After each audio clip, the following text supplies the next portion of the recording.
Okay, thanks for joining me today. Hopefully you can hear me and everything. Um, if you can't hear me, someone just tell me. Just turn on your headphone or your mic and tell me. Okay, well, thank you for your interest in CSIpix. This is going to be a very basic webinar for people who are new to CSIpix. So I'm going to only review a very small subset of the functions, but I'm going to show you where they fit into the whole ASB process. My name is Patricia Lefevre, and I'm the president of CSIpix. I'm an engineer, just so you know, and my background is in image analysis and pattern recognition. So I'm recording this session because a lot of people couldn't join today, at the last second, even. So happy Forensic Science Week. Thank you for doing what you do. It's really great. And it's really nice to be able to help you guys do what you do as an engineer. So here are the things that I'm going to cover. The training resources we have available, the CSIpix layout, how to open images and NIST files and PDF files, resolution and calibration. So what all that means, some basic enhancements, image annotations, the side-by-side viewing tools that we have available, and how to save images. So if you're new to CSIpix, I'm going to touch on everything that you could go through the ASV process. And yeah, so basically you just know how to get started. You won't know the fancy new functions, but you're going to know the most basic functions. So these are the categories of functions available in CSIpix, and you can follow the ASV process all within CSIpix. So we'll start here. You load a latent, and the first thing to do is calibrate the image if it needs to be calibrated, and I am going to discuss one way to calibrate images today. Next would be enhance the image. So maybe make the visibility of the ridges better, crop it, rotate it, that kind of thing. I'll get into some of those things today. And documentation. So there are tools in CSIpix to document the ASV process. I won't get into that today though. Annotations. So there's a way to annotate what you see in the image, the minutia points, that kind of thing. So I'll show you how to do that. Then there are search tools, but I won't get into that today. There's automated one-to-one matching and one-to-N for a folder. That's if you have the case APHIS. I'm not going to get into that because that would take the whole session. Then there are the side-by-side comparison tools. I will get into those. And then there are ways to verify and what is this AI thing? And there are also court chart preparations and reporting. There's PDF reports that you can automatically generate, but I won't get into that either. So first of all, where are the other training resources that you can use if you're trying to play around with the CSIpix trial? YouTube, we have a lot of videos, and in the handout that I emailed to everyone, I actually put links that you can click on to the different videos, and so that would help a lot. So if I just don't cover something enough today, you can always go through those videos to get more details. Every quarter, we do a Q&A session for customers, and we let non-customers sit in on those sessions just to see what people are asking. And if you have specific questions, you can just always email or call us. And the easiest email is just info@csipix.com. And there's a bunch of us that look at that email. And if you go to YouTube, if you don't want to click on a link in something, that's fine. You can just go to YouTube and search up CSIpix, and you can find our channel. And we have different playlists with all kinds of videos there. And there is a manual in the software. So if you click on help up on the top bar, you'll see two versions of the manual. One is a what's it called? A CHM file, and one is a PDF file. And just about everything is covered in that. If you find something that isn't covered, let me know because somehow I missed it. Okay, so this is the general layout of CSIpix. The very top is called the menu bar, and this is where you click on the different categories of functions you're going to want to do. Like if you open an image and you need to calibrate it, you just click calibrate, and that opens a calibrate Docker. So this is the Docker area over here on the right side. So depending on what you click here, a new Docker will open over here. So like I said earlier, we've got functions for calibration, resampling, enhancing, that's the image enhancement functions, annotations, rotation, cropping, dewarping. I won't get into that today, but that's sort of a perspective, uh, cleaning up of the perspective if your camera wasn't right over the evidence. The matcher is for the automated matching. Split temprint and APHIS are if you have the case APHIS product. Split temprint helps you split up a temprint into individual fingers, and APHIS is where you would search. The zooming, this was a zoom button that you can use to pick the zoom, but the very easiest way to zoom in and out in CSIpix is the roller button on your mouse on the top. You just roll that in and out to zoom in and out. Measure if you want to, if your image is calibrated and you want to measure the distance between 2 points in an image, you just put it in measure mode and you can do that. If you click left, this left image will take over the whole area. If you click right, the right image will take over the whole area. Compare is when you see two images side by side. Swap is if you want to swap put the left image over on the right image on the left. Help is where you find the manual and you can do about, so you can know the version. So sometimes if someone's having trouble with a license or something, I'll ask them to check which version they're using. And if you click license, you can open the license manager, and that's where you activate the software and deactivate it if you want to move your license, that kind of stuff. When you open an image, underneath the image, you're going to see this information here, and that's the name of the image. If you have changed the image in any way, unsaved is going to be written behind it. That's just to remind you that you've made a change that you haven't saved. This is the image, I think it's height and width. Yes, height and width. 24 bits means 24 bits per pixel, which just means it's a color image. So even though an image might look gray scale like this one, it can still be color. The resolution, so this one is 1200 pixels per inch. If you load an image from a camera and you haven't calibrated it, this is going to say unknown. This is the X and Y location of your mouse if it's over the image, and this is the red, green, blue of the pixel underneath your mouse location. Also, when you open an image, you get thumbnails. And these are all the other images in the folder where this image is. So you can go through one after another with these arrows and open them up. Same thing on this side.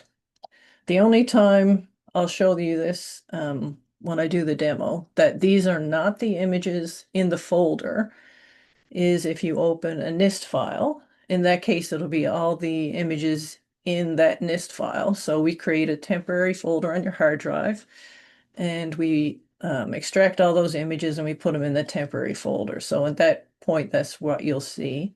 And it's the same thing with PDF images because they often have more than one image. So there are a number of ways to open images in CSIpix. Load left image and load right image button, and you just click on those and use the standard opening an image interface that's in Windows. We open common image formats, TIFF, JPEG, bitmap, JPEG 2000, WSQ, and so on. If you need to open a raw image from your camera, all you need to do is make sure that the codec for that camera is installed on your computer. You can drag and drop into both sides, and we open 12-bit and 16-bit grayscale TIFF images, and we open NIST files. Okay, so now I'm just going to quickly show you opening images.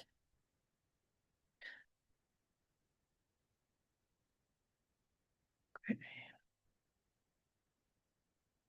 So I've got the software open already.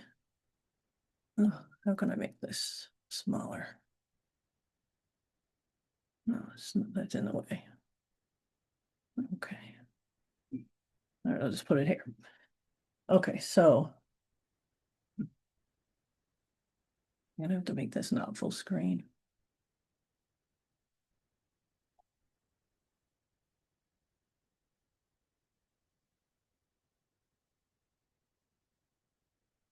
So the load left image, and you just navigate to the folder, and I've got some sample images here. So you just double click and it opens up. And so that's the name of the image, the size, and the resolution. So this image was already calibrated. And if I want to open the other images in this folder, I can double click on the thumbnail, or I can use this arrow to go through, opening each image to the right. If I go this way, I open each image to the left. If you have a folder with thousands of images in it, it may be slow generating these thumbnails. So you can always put this in details mode, where you just see the file name, because it actually takes a little bit of computer time to make those thumbnails. Okay, so I'll open an image over here on the right.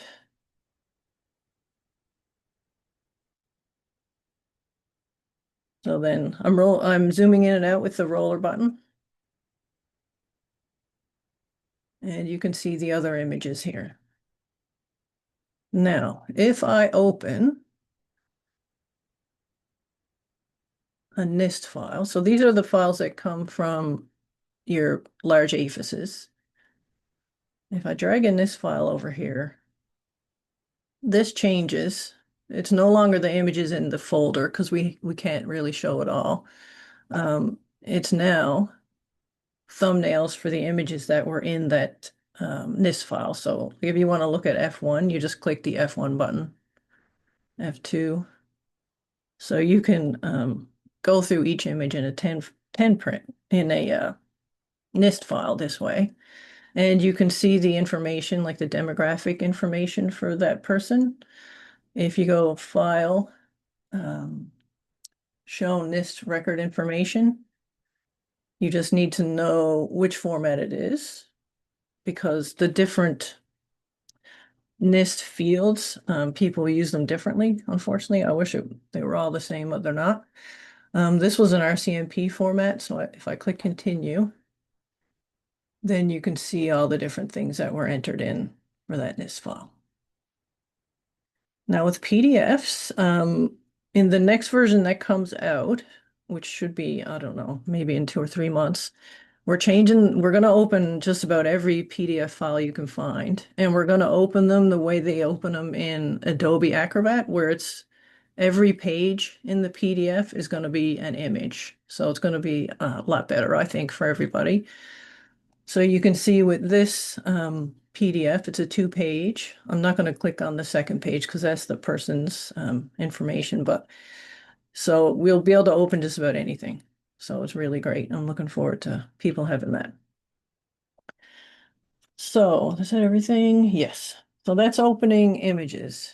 Does anyone have a question? I'm going to pause here and there and just see if people have questions. Okay, good.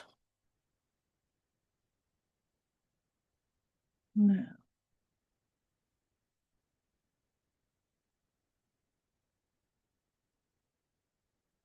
okay, so with resolution, so images are made up of pixels. Pixels are small squares of one color or shade of gray. So if you zoom right into any image, digital image, you're going to see these squares. These are the pixels. Image resolution refers to the number of pixels it takes to span a specific real-world distance. The most common unit used to describe resolution is pixels per inch. Sometimes it's also referred to as dots per inch. So PPI and DPI. You're going to see that a lot. So by counting the number of pixels that traverse a specific distance on a scale in an image, you can calibrate the image. So this is just a little mock-up I did. Pretend this is an inch ruler. There's 11 pixels to get to cross 1 inch, so that would be called 11 pixels per inch. And this one is 31 pixels per inch.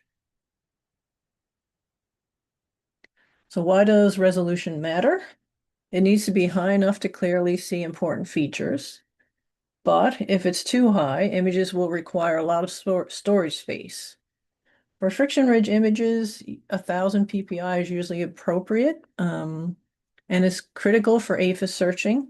APHISs usually require 500 ppi or 1,000 ppi.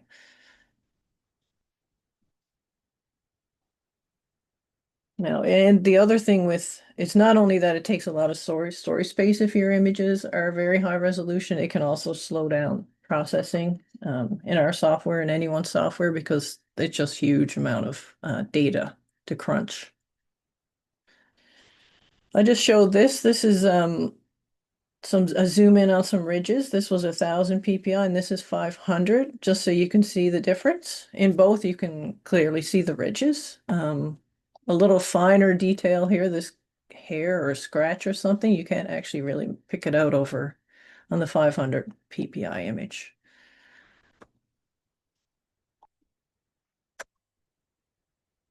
So tools in CSIpix to determine resolution. So if you open an image and it says unknown pixels per inch, that means you need to calibrate it. We have a function that automatically calibrates by detecting a ruler. We also have one that's called manual calibration, where you use a ruler or other object of known length to calibrate. That's the one I'm going to show today, just because it's pretty straightforward and, it can never cause any trouble. So what you do is you click calibrate on the menu bar, zoom in so that your ruler is pretty big in the image. Then you click manual calibrate. That'll show up in the Docker over there on the right. And then you just draw a line of known length. And then you enter that length either in inches or millimeters and click OK. And then right after that, the resolution will show up under the image. And I'll show you an example of that.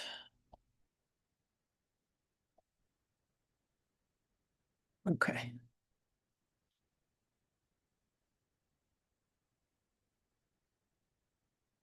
Okay, so I've got a couple images here, so I'll just close both of the images I have open. I clicked File and then close both images. And okay, first I'll start off with the image that I had open earlier. So if I want to calibrate this image, it's already calibrated, but pretend it's not. I zoom in so that the ruler is nice and big. You can use the keyboard keys to get a kind of a finer control of zooming in and out, so plus and minus. I click calibrate on the menu bar, and that opens this Docker. And then I want to do manual calibration, so I click manual calibration. Don't close this box. This just tells you what to do. It says draw a line of known length, that kind of stuff.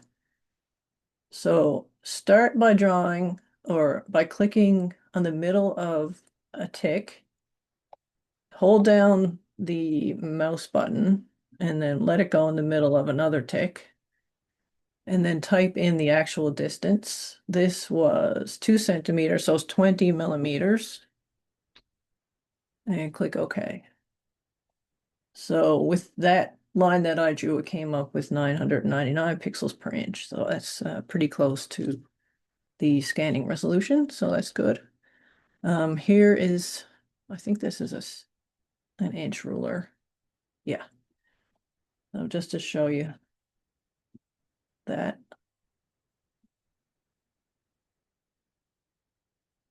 Okay, so then just manual calibrate again and draw the line. And it's 1 inch. So that's 2004 pixels per inch. Now, okay, say I wanted to, I wasn't going to show this, but I might as well. So say if I wanted to prepare an image to send to a big APHIS for searching, if I calibrate it and it's or the resolution isn't 1000 or 500, I just go to resample and I can resample it down to 500, 1000, or a custom one. If I want to just resample it down to 1000, just click that, and then it's resampled down to 1000.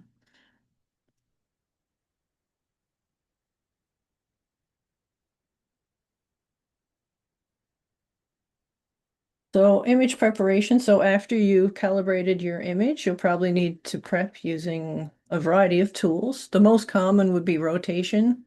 I'm going to show that. Cropping, I'm not going to get into that. Contrast enhancement or background removal, and convert to grayscale. Usually if you're going to submit an image to an APHIS, it needs to be grayscale, not color.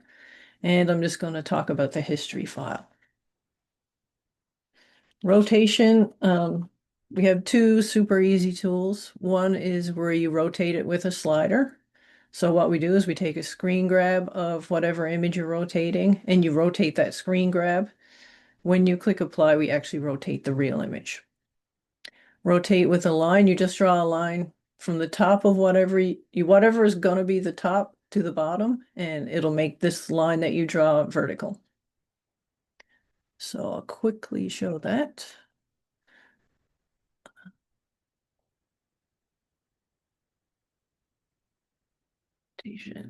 Okay.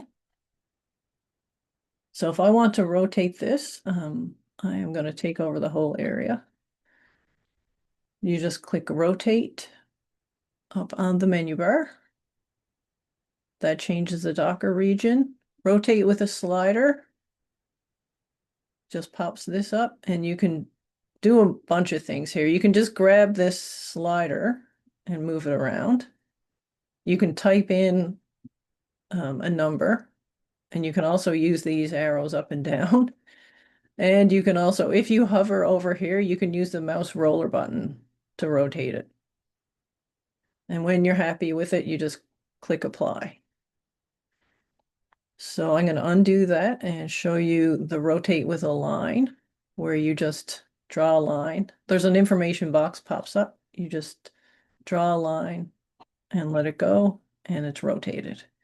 Super quick. Try not to rotate your image like a bunch of times. 2 or 3 is enough, because every time you rotate an image, if it's not like 90 or 180 or 360, it is going to do some interpolation, so it'll slightly blur your image every time you rotate it. Just to keep that in mind.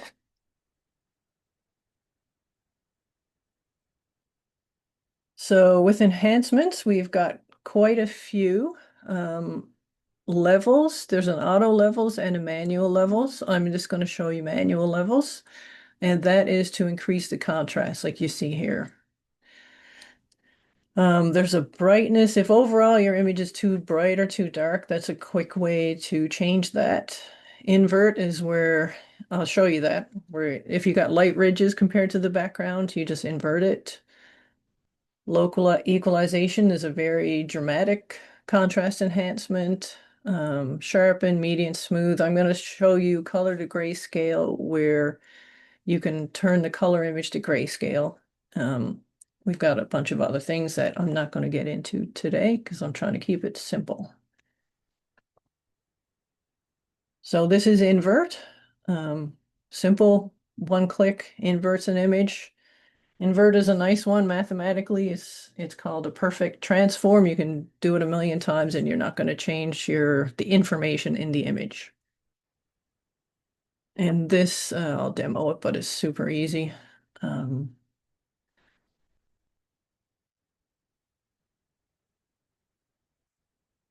So if you open an image like this, and that needs to be inverted, click enhance and invert. There's also a keyboard shortcut for that. I think it's just Shift I. I can't remember for sure.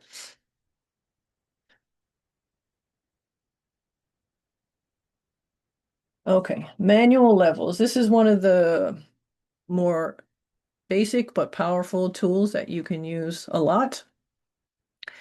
If you open an image and the ridges are difficult to see, like there's not much contrast, if that's why, like if it's kind of covered over by another pattern or different colors, that's a different thing. But if your print is just hard to see because of the contrast, then manual levels is a good way to go. Click manual. And this is the histogram for the grays or for the intensities in the image. So 0, a histogram, I don't know if you remember this from your old stats classes, but a histogram shows the number of pixels at each thing. So if there was a spike here, that would mean that there's a lot of black pixels in the image. This is 255. This is white. So the image that this histogram was generated for has a lot of bright pixels and a super amount of really, really bright pixels. So probably a background. So what you need to do is move these sliders, this lower slider down to here. It's kind of at the beginning of the hump. And move this the high slider down as long as there's no information here. If this is background, then you can move this closer to the hump as well. When you move this slider over here, you need to know that all the pixels that were any shade from 0 to where this is are now going to be black. They're all going to be set to 0. All the pixels that are from this upper slider to 255 are now going to be pure white. That is where you lose information. Usually you try to keep that to a minimum. I mean, if you want to lose information out around your print, maybe on the ruler, that's fine. You can see where you're losing information if you click this view clip pixels. That'll show you all the pixels that were in this range and this range. And just try to make sure there's not too much in the print area. So this is the original image, and see this white spike? That's this background. That's where it's pure white because it was rotated at an earlier point. Um, these pixels here are the actual print. And as you move these two in, you increase the contrast for the print. And then you would just click apply. All right, I'll show this. This is one of the basic ones that you really should know how to do. Manual levels. Okay. So this is a dark image, and you can imagine that the histogram is going to look like you're going to see mostly it'll be over to the left of the histogram. So if I click manual, so you can see this hump is here. It's in the dark area. There aren't any pixels up here that are bright. So as I move this slider down towards here, so if I view clip pixels, I'm not clipping anything, so I'm safe to keep going.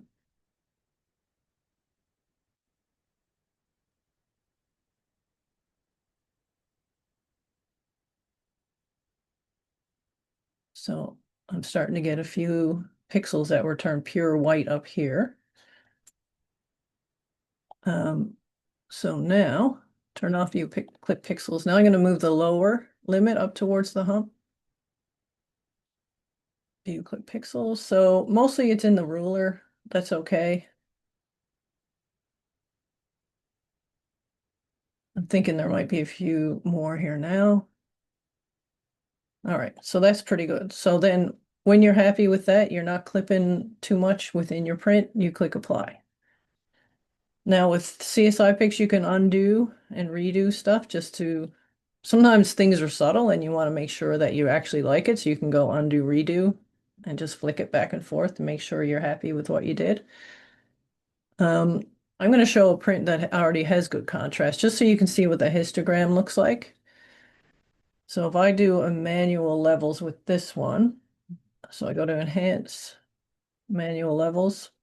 you can see that the contrast is pretty good. It actually goes right from down here to up here. Mostly they're bright, but there's already a lot of detail down here. So pulling out, like to fix this image up, contrast enhance is not the tool you want. It's a FFT in this case, but yeah, just so you know that if you see this kind of thing, it's contrast enhance is not really what you need. I'll cancel out of that one. And this is the image that was in the slides, I think. So if you look at this, see how the hump is in the bright because it's such a bright image.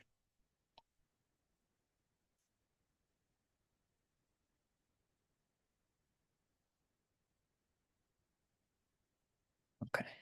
So the next thing I am going to get into is converting an image from color to grayscale.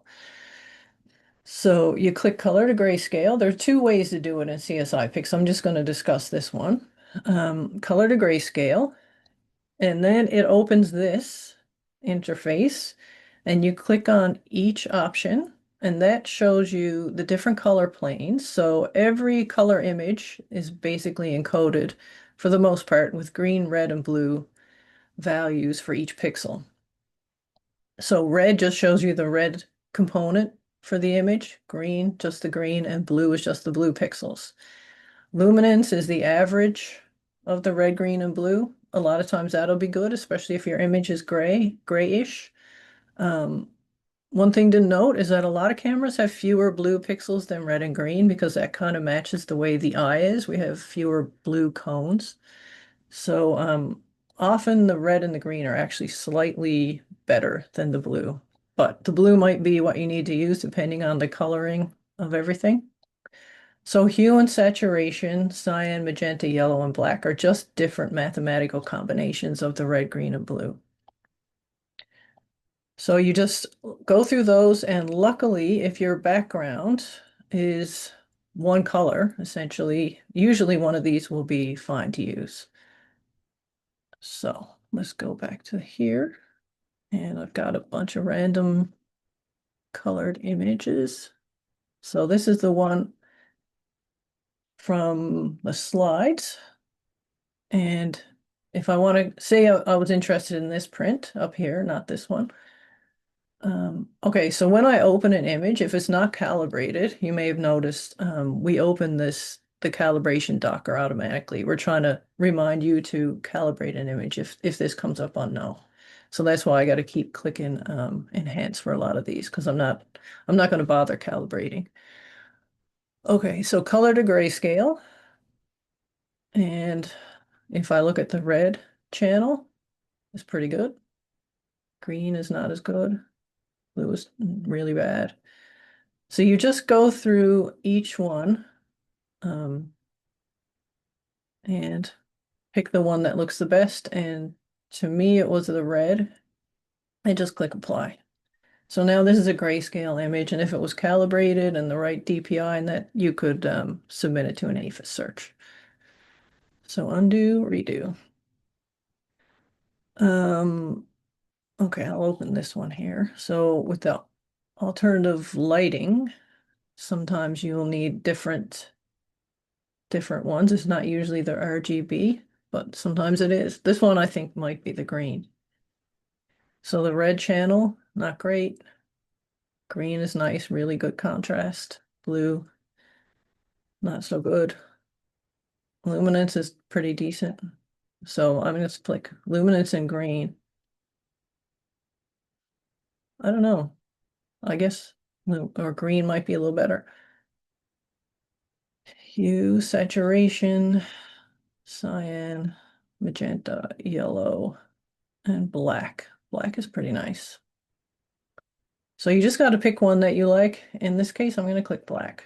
Looks good to me. You can do the contrast enhance that I showed earlier, the manual. If you wanted to say, bring out the contrast up here, you can do that on a region. You don't have to do it on the whole image. So you can just select a region. Maybe I'll show you that. I might run out of time. Okay, I'll just leave it for now. You can do all these enhancements for the most part, except for like converting to grayscale, because that's a whole image thing. by selecting a region. So you can do that if you need to. And one last one to show. So this image, I'll zoom in. See that there's not a lot of great detail in this part of the image for whatever reason. So if I go enhance, color to grayscale, red, green, blue, this is luminance, hue, saturation, cyan, magenta. It seems like it's actually pulling out a little bit of ridge detail in here, which is cool. Yellow and black. That's yucky. So magenta would be the one I would go with. And then you can increase the contrast using the manual levels, and you could even work on this area and enhance it even more.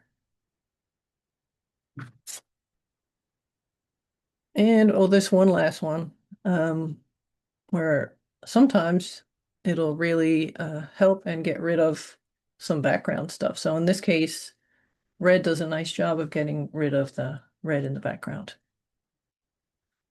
Okay. If anyone has any questions, you can just let me know. Okay. So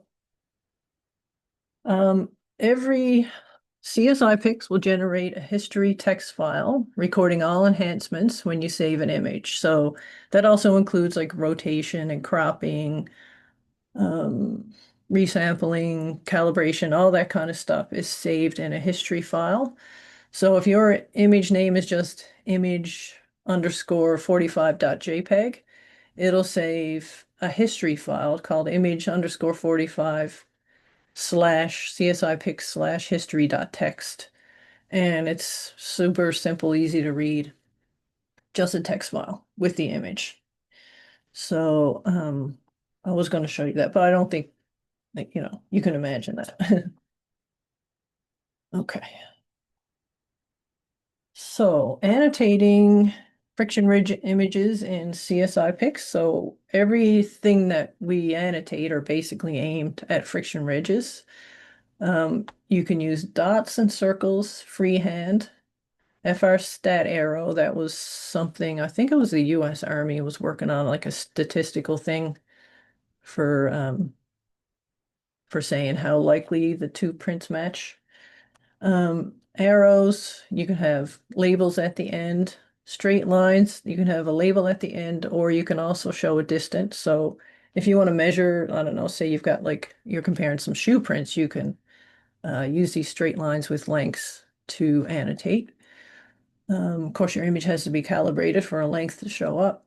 There's the core symbol, a round core, delta, ridge ending, and bifurcations, and magnified views where you can pull out details of things in the image and if you want to show them next to the overall image.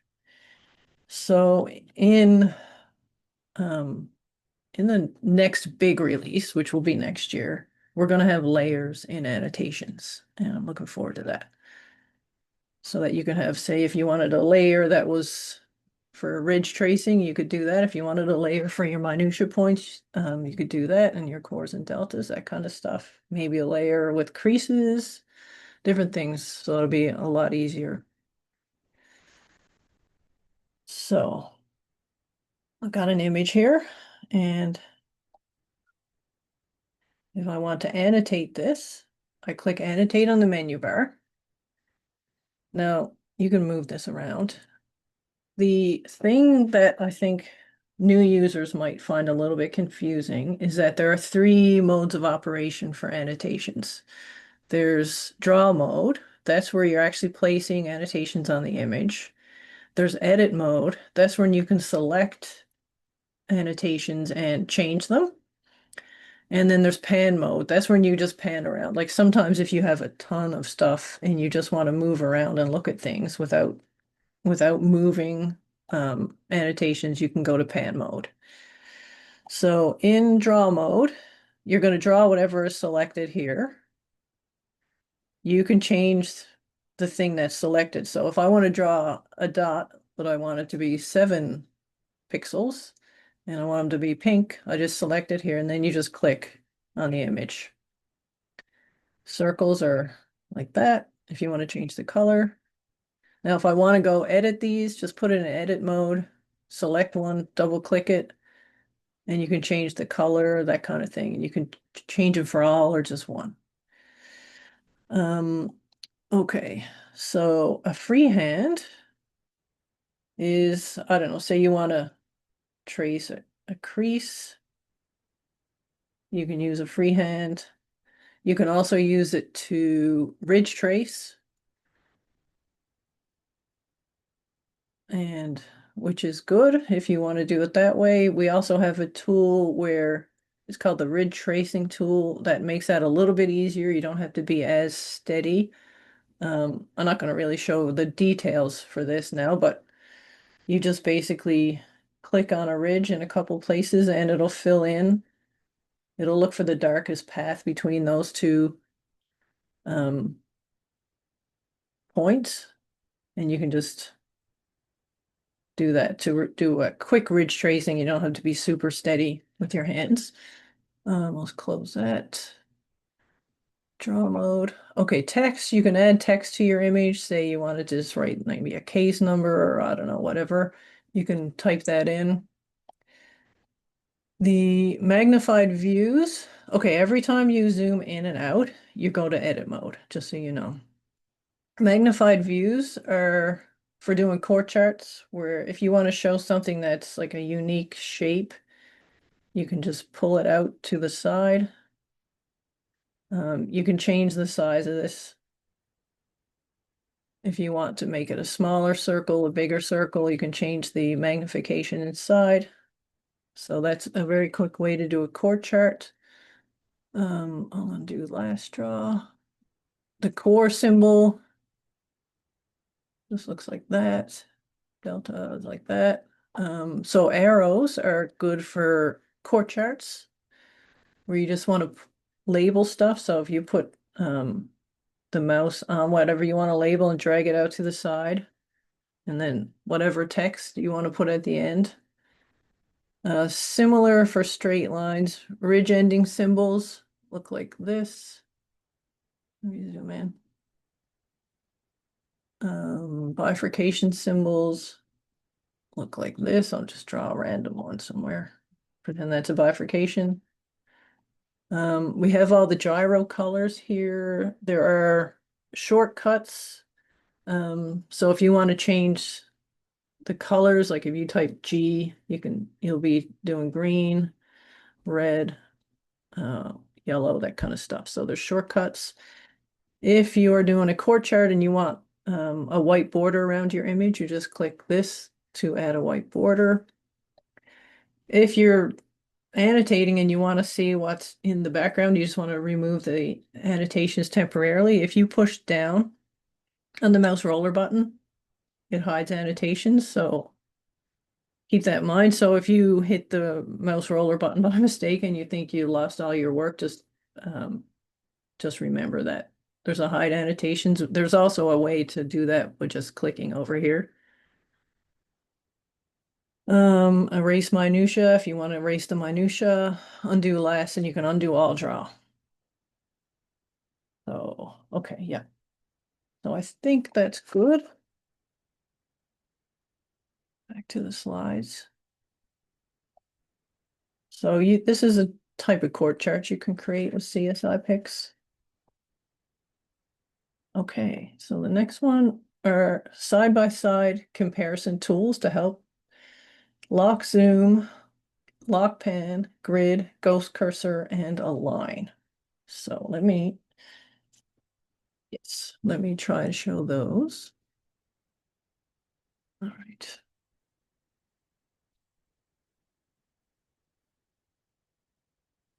Go back to compare mode. I'll close. And I'll open a latent over here first.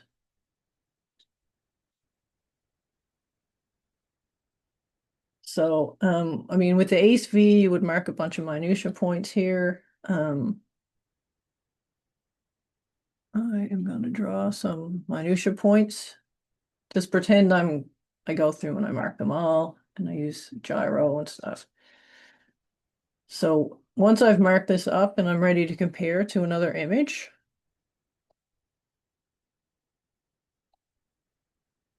I open the other image.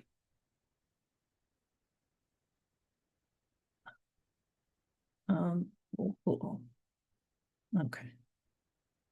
And everything is looking wonky because I think it's because of the zoom. Anyway, so if I want to lock the zoom for these two images so that they're both shown at the same scale, I just click lock zoom up here. Now if so I can center this where I want to look at it. Now if I want, I can drag this little green box here through the 10 print. Say if I'm looking for one that could match that I want to look at further, you can drag this around. So that's one tool. So that's the lock zoom. So as I zoom in and out now with the roller, they both go in and out at the same time. Say I found one that looked similar. I can also lock the panning. Hmm. Okay, there's something zoom related, I would say. Anyway, with the lock pan, you can go back and forth together. Weird. Okay. Anyways, it'll work on yours. If you click the lock pan, they'll go back and forth together. You can use the grid to also center a certain point, and you can use the mouse, or not the mouse, the keyboard keys to pick a point on each image that you're going to want to line up with the center of the grid. And then you can also use the grid to kind of look for things that match, things that don't match. You can turn off the grid. There's a ghost cursor.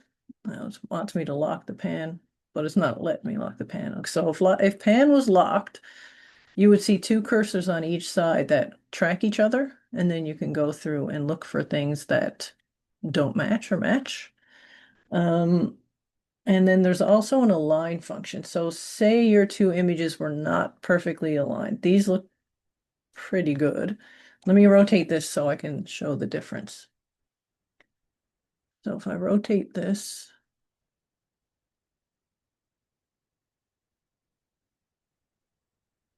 okay, so say if I want to rotate these to match up, you can go align two images. So that's click rotate, align two images. I'm going to want to rotate the left. Generally rotate your latent, don't rotate a 10 print because the 10 print's big and usually it's already oriented the way you need it. So click next. You need to just give 2 reference points on each image, basically, so that you can draw a line on both images and have them make those lines parallel. So let's see. Okay, I usually go over to this thing in the middle of that and just click a line. So now they're lined up, and you could make a nicer chord chart. Okay.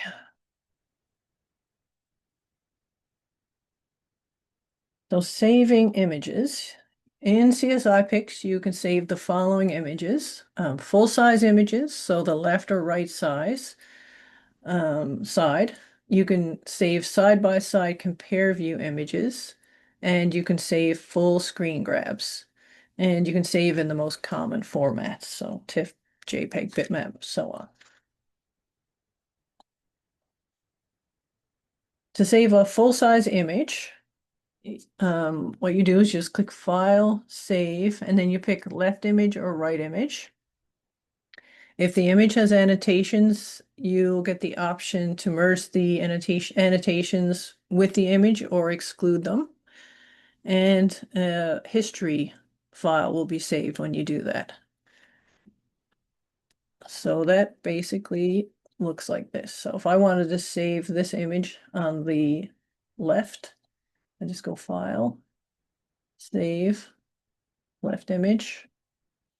And the default name for the image is going to be the original name, but just an underscore added because you don't want to overwrite like your original, for example. So we added this just to try to make sure you don't do that.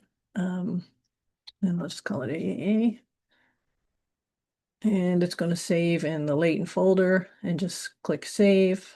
If you save as a JPEG, which we don't recommend, but if you do, you get to set the quality, set it to best quality, and click OK. And because there are annotations, it pops this. Do you want to merge the annotations with the image? So if, say, during your ACE-V, you want to save the annotations that you saw before your comparison, then you would save it with the annotations merged in. So I'll just say yes. And so if I go to that folder, and you can see the image is saved with the minutia points merged in. And there's a history file where it says, so I get the image information when I opened it, what time.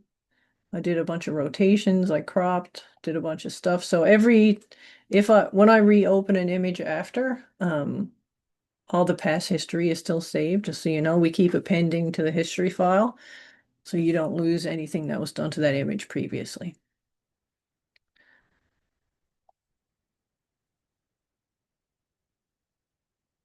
And you can save compare views. To save the image view currently on the screen, either side by side images or a single image, usually it'll be side by side.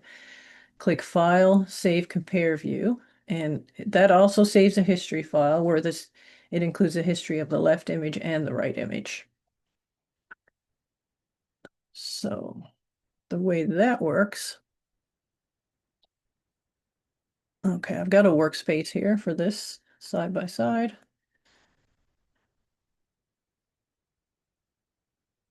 So I've done this. Say I want to save this as a side by side.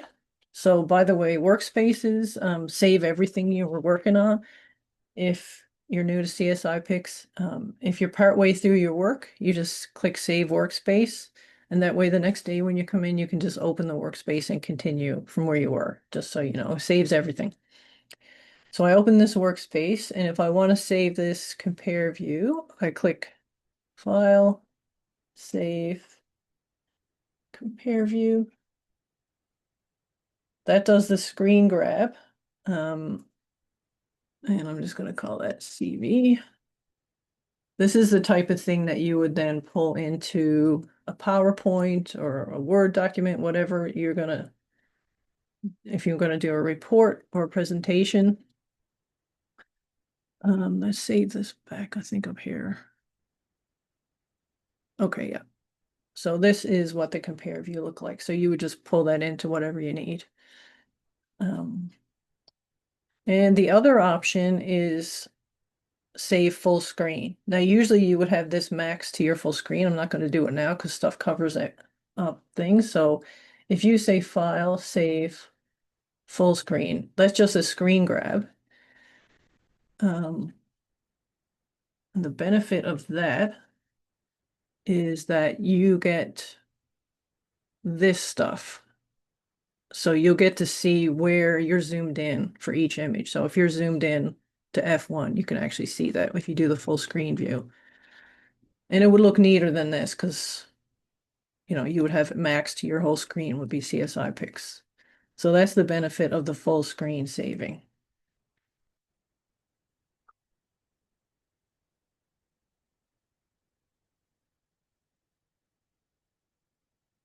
All right, so I've touched on a little bit of everything for people that are new. If you've had the trial in the past and maybe it's timed out, contact me and I can extend your trial. And you just go to our website and just click free trial. If you want to test the case APHIS, email us and we'll send you a license to activate the case APHIS functions in your trial. Yeah, pretty simple. We can extend your trial and the timing was perfect. Does anyone have any questions? I've got like 5 minutes left.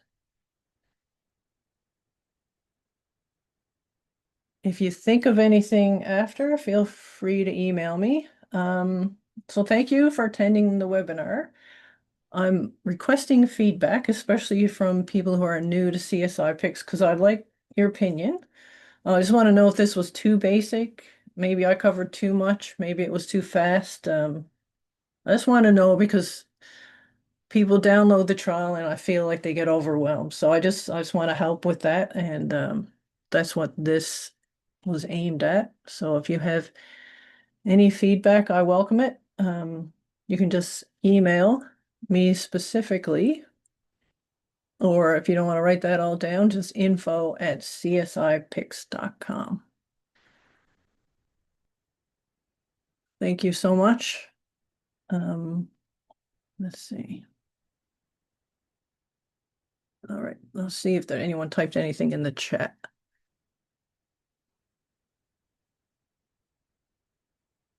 Is this chat? Oh, there's a chat. Okay, wait now. Okay, now that's oh. Is there any order of enhancements which work best? Wait now. Like color to grayscale first, then levels or invert. Well, invert first for sure, because that's just like you're not even losing anything with invert. So you can do it at any time, but I would do it first because I just don't like looking at the ridges when they're lighter. Um, yeah, I'd have to think about that. I'll have to think about that. That's a really good question. I'm thinking convert to gray and then levels, yeah, but I don't want to give any suggestions until I actually think about it. Can you calibrate an impression without a scale? Yes. I've got a bunch of videos on that on our YouTube channel. What you do is you use the ridge spacing, and you can use the average male or female, which is, I think, 4.7 millimeters per 10 ridges. And I've also given a scheme, like that's not perfect, obviously, because people are different sizes and the ridges are different sizes. So doing that, you can underestimate or overestimate, but I give a strategy for what to do to make sure you're covered. You might have to do like 3 APHIS searches. But anyways, that's on YouTube. And it's also, I think, in the links that I sent in the handout. You should see the videos to that. Excellent oh, great. Thank you. Okay. Thank you. Thank you so much. Okay, and if you think of any questions later, just let me know. I'm gonna stop sharing. And I appreciate you guys coming and happy forensics week.